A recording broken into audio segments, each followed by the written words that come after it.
ইনশাল্লাহ আল্লাহ পাকের অশেষ রহমতে আগামীকাল আমাদের প্রোগ্রাম খুব সফলভাবে সুসম্পন্ন হবে। তার জন্য আমাদের ইমাম সংগঠনের বিভিন্ন নেতৃত্ব এখানে উপস্থিত আছে। আমাদের মাওলানা নিজামুদ্দিন বিশ্বাস, মাওলানা আবদুল্লাহ সাহেব, বসিরুদ্দিন সাহেব, রেহান, নূর আমিন, আরও অন্যান্য সংগঠনের নেতৃত্বরা রয়েছে। আমরা অনেক আশায় আছি যে আগামীকাল সকাল ঠিক 10টা থেকে প্রোগ্রাম শুরু হবে এবং দুপুর পর্যন্ত চলবে। প্রোগ্রাম খুব ভালোভাবে তো এই প্রোগ্রামে আমরা আশায় আছি যে ওয়াকফ যে 2025 যে সংশোধনী বিল এখন আইনে পরিণত হয়েছে, এই আইনটাকে সারা ভারতবর্ষের মুসলিমরা এটাকে ধিক্কার জানিয়েছে এবং মুসলিমরা এই আইনটাকে কোনোদিনও মেনে নেবে না।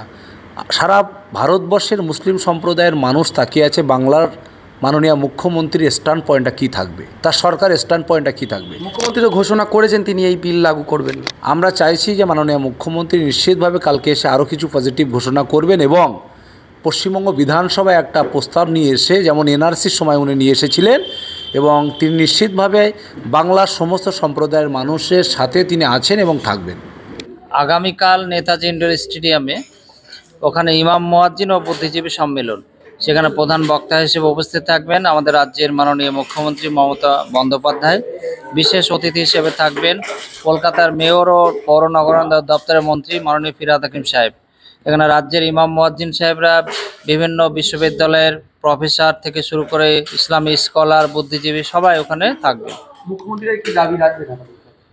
দেখুন, মূলত আমাদের দাবি যে ওয়াকফ যে অ্যামেন্ডমেন্ট বিল, এটা আইনে পরিণত হয়েছে।